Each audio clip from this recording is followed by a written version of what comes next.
Hi అండి, అందరికీ నాకు వండటం వచ్చండి ఛానల్కి స్వాగతం. ఈ వీడియోలో పచ్చి టొమాటోలతో పచ్చడిని ఎలా ప్రిపేర్ చేసుకోవాలో చూపిపోతున్నానండి. నార్మల్గా మనము పండిన టొమాటోల్నే ఎక్కువగా వంటకి యూజ్ చేస్తూ ఉంటాము, కూరలు కానీ పచ్చళ్ళకు కానీ యూజ్ చేస్తూ ఉంటాం.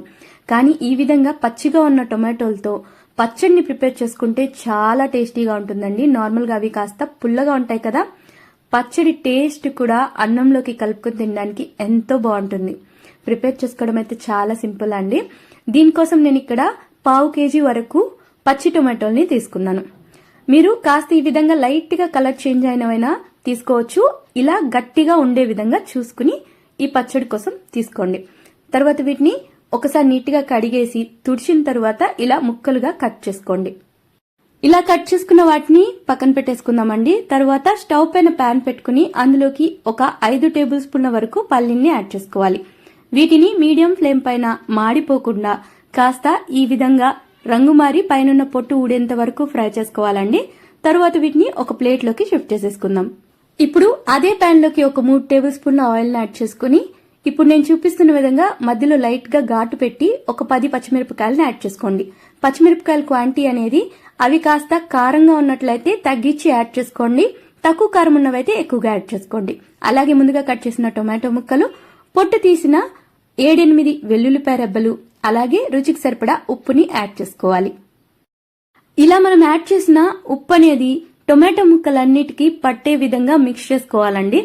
ఇలా కలిపిన తరువాత ఇందులోకి ఒక 1/2 టేబుల్ స్పూన్ వరకు జీలకర్ర, అలాగే ఒక 1/2 టేబుల్ స్పూన్ ధనియాల్ని యాడ్ చేసుకోవాలి. ఇలా యాడ్ చేసి వీటిని కూడా టొమాటోలతో పాటే కలుపుకుంటూ మిక్స్ చేసుకోవాలండి. తరువాత వీటన్నిటిని మనము చక్కగా ఉడికించుకోవాలి. దానికోసం మూత పెట్టేసి స్టవ్ ని మీడియం ఫ్లేమ్ లో పెట్టుకుని ఒక 5 నిమిషాల వరకు వీటిని ఈ విధంగా మూత పెట్టి వదిలేసేయాలి. ఒక 5 మినిట్స్ తర్వాత చూడండి, మనం ఏ విధమైన వాటర్ అనేది యాడ్ చేయలేదు కదా, కానీ ఈ టొమాటోల నుంచే కాస్త వాటర్ అయితే ఈ విధంగా వస్తుంది. ఇప్పుడు దీన్ని మళ్ళీ ఒకసారి బాగా మిక్స్ చేసి టొమాటో ముక్కలు అయితే కాస్త లైట్ గా మెత్తబడి ఉంటాయండి. ఇప్పుడు మిగిలిన వాటిని కూడా యాడ్ చేసుకుందామండి. ఒక పెద్ద సైజు ఉల్లిపాయని ఈ విధంగా పెద్ద పెద్ద ముక్కలుగా కట్ చేసి వేసుకోండి. అలాగే ఫ్రెష్ గా ఉన్న 2 పిడికిళ్ళ కొత్తిమీర, ఒక 1/2 టీ స్పూన్ వరకు పసుపు, వీటన్నిటిని యాడ్ చేసుకుని టొమాటోలతో పాటే కలిసే విధంగా మిక్స్ చేసుకుంటూ ఉడికించుకోవాలి. ఈ విధంగా అన్నిటినీ కలిసే విధంగా మిక్స్ చేసుకున్న తరువాత ఒక 1/2 గ్లాస్ వరకు వాటర్ ని యాడ్ చేసి మూత పెట్టి మరో 5 నిమిషాల వరకు ఉడికించుకోవాలండి. ఇలా చేసినట్లయితే టొమాటోలు, ఉల్లిపాయ, పచ్చిమిరపకాయలు అన్ని కూడా మెత్తగా ఉడికిపోతాయి. ఇలా ఉడికిన వాటిలోకి మనము చింతపండుని యాడ్ చేసుకోవాలండి. నార్మల్ గా పచ్చళ్ళకి కాస్త ఎక్కువ చింతపండు యాడ్ చేస్తాం కదా, ఈ పచ్చడికి మనం చిన్న నిమ్మపండు సైజు కంటే కాస్త తక్కువగానే చింతపండుని యాడ్ చేసుకోవాలి. ఎందుకంటే పచ్చి టొమాటోలు ముందుగానే కాస్త పుల్లగా ఉంటాయి కాబట్టి. చింతపండుని యాడ్ చేసిన తర్వాత ఎక్కువసేపు ఏమి ఉడికించుకోని అవసరం లేదండి. జస్ట్ ఒక 1 మినిట్ ఈ విధంగా కలుపుకుంటూ ఉడికించుకుంటే చాలు. చింతపండులోని పచ్చివాసన పోయి కాస్త ఈ విధంగా మెత్తపడిన వెంటనే స్టవ్ ని ఆఫ్ చేసేయచ్చు. తరువాత వీటన్నిటిని కంప్లీట్ గా చల్లారనివ్వాలి. కంప్లీట్ గా చల్లారిన తర్వాత మిక్సీ జార్లోకి షిఫ్ట్ చేసుకుని మిక్సీలో గ్రైండ్ చేసుకోవాలండి.